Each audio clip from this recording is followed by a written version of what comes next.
How do I reach my potential? How do I become the most perfect version of myself? These are questions that we should consistently be reflecting upon and thinking about exactly how we reach the goals that we set out to reach.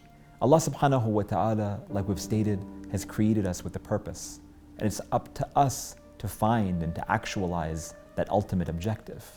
But why is it that we are so bound by the distractions of this world? In a hadith from Imam Ali alayhi salam, he states, رَأْسُ كُلُّ خَطِيئَةٍ حُبَّ الدُّنْيَا, that the cause of every one of our transgressions is due to our love and our attachment to this world.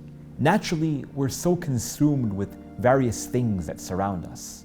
We're consumed with all of these realities taking us away from the ultimate purpose of our existence. And it's common and it's normal and it's a struggle that every human being has had to navigate since the earliest days of existence.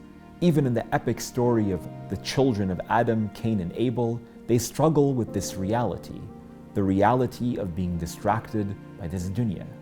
We see that Ali ibn Abi Talib alayhi salam would sit in the mosque of Kufa and he would enter into the state of prostration and he would call out, Ya dunya ghurri ghayri, O world, go and deceive someone else. Because even Ali ibn Abi Talib alayhi salam, he feels that pressure, but he teaches us a lesson in terms of how to remain diligent, in terms of us reaching our ultimate objective. I remember one day I asked one of my teachers in the Islamic seminary, I asked him, what exactly is the best way that we can remove ourselves from all of these distractions that we are so bound by? I told him that I live in America and the only thing that we're concerned about in that part of the world is the dunya. He smiled at me and he said that no, in America or in the holy city of Karbala, these distractions are exactly the same. We are always bound and constrained by all of the shackles of this world that we live in. Just the forms, they change a little bit.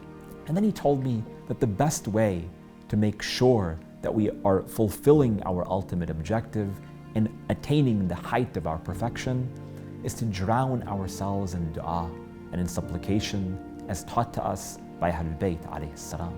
To recite dua kumayl on Thursday nights, to reflect upon the words of Sahifat al-Sajjadiyya as narrated to us by Imam Zainul Abidin, to go through in this incredibly devotional supplication, dua Abu Hamza al-Thimali of Imam Zainul Abidin. It helps us curb all of the distractions that we have to engage with and that we have to deal with during the course of this world. Think about it, from a very young age, we're distracted by things. From a very young age, as we're born into this world, the only thing that we see is milk, for instance, the milk that comes from our mother. As we get a little bit older, we're no longer as concerned with milk as much as we are concerned with our company. We enter into another stage of our existence, into what philosophers they call alimul ashkhas. We are not concerned with milk as much as we are concerned with being in the comfortable embrace of our mother, of our father, of those who care for us. As we get older, we graduate to another stage in the world of curiosity. We start to think and we start to ask questions like, where did that milk come from? How do I know that this is really my mom? Why is she my mom? Where did God come from? Is there really a God? And we enter into that stage where we begin to ask all of these why questions. Why is the sky blue? Why is the grass green? And that stage of curiosity is good, but it gets stunted, again, by the distractions of this world. As we get older, we no longer have that sense of care and that sense of curiosity. The only thing that we begin to think about is what we're going to eat for breakfast or for lunch or for dinner. Where am I going to get my next coffee from? How much money am I going to need in order to purchase this particular item? This dunya is a scary place. And it's something that needs for us to navigate it adequately because we live in it.